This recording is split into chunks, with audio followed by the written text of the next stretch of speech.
संभाजीनगरमध्ये भाजप आणि ठाकरे गटाच्या कार्यकर्त्यांमध्ये राडा झाल्याचं पाहायला मिळालंय। आदित्य ठाकरेंना विरोध करण्यासाठी भाजप कार्यकर्ते संभाजीनगरमधील रामा हॉटेल समोर आले। यावेळी दोन्ही पक्षाचे कार्यकर्ते एकमेकांमध्ये भिडले, एकमेकांवर चप्पल फेकल्या। इतकंच नाही तर कार्यकर्ते एकमेकांवर धावूनही गेले। पोलिसांनी अंबादास दानवेंना गराडा घालत त्यांना थांबवलंय।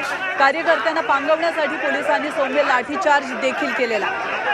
संतप्त कार्यकर्त्यांकडून गाडीची तोडफोड करण्याचा प्रयत्न देखील करण्यात आला।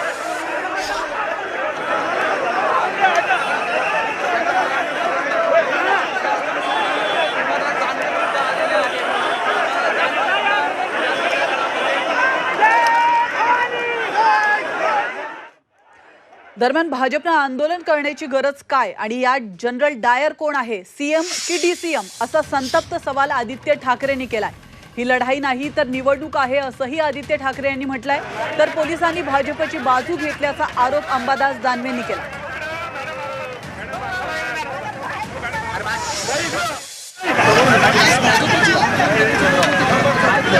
सरकार आहे का? आम्ही ज्या गोष्टीच्या विरोधात आंदोलन केलं आणि प्रधानमंत्री महोदयांना आम्ही जो जाब विचारत होतो, काल त्यांना उत्तर द्यावं लागलं ना, त्यांनी उत्तर दिलं। ही निवडणूक आहे, लढाई नाही, तर त्या समोरच्या पक्षाने हे लक्षात ठेवून तसं वागावं। पंतप्रधानांच्या सुरक्षिततेची आम्हाला काळजी, आमची जबाबदारी आहे। पूर्णपणे पंतप्रधानांचा आदर ठेवून आम्ही आंदोलन केलं, अनादर करून नाही केलेलं। आणि भारतीय जनता पार्टी ज्या पद्धतीनं आंदोलन करत होती, व्यक्तिगत हेतून करत होती आणि शिवसैनिकांना राग आला। शिवसैनिक घुसले, शिवसैनिकाला जे करायचं त्यांनी केलं। पोलिसांनी भाजपची बाजू घेतली, पण हरकत नाही, पोलीस भाजप सगळे एकत्र येऊन जरी आमच्यावर आले तरी शिवसैनिक पुरून उरू शकतात आणि ते पुरून उरलेले।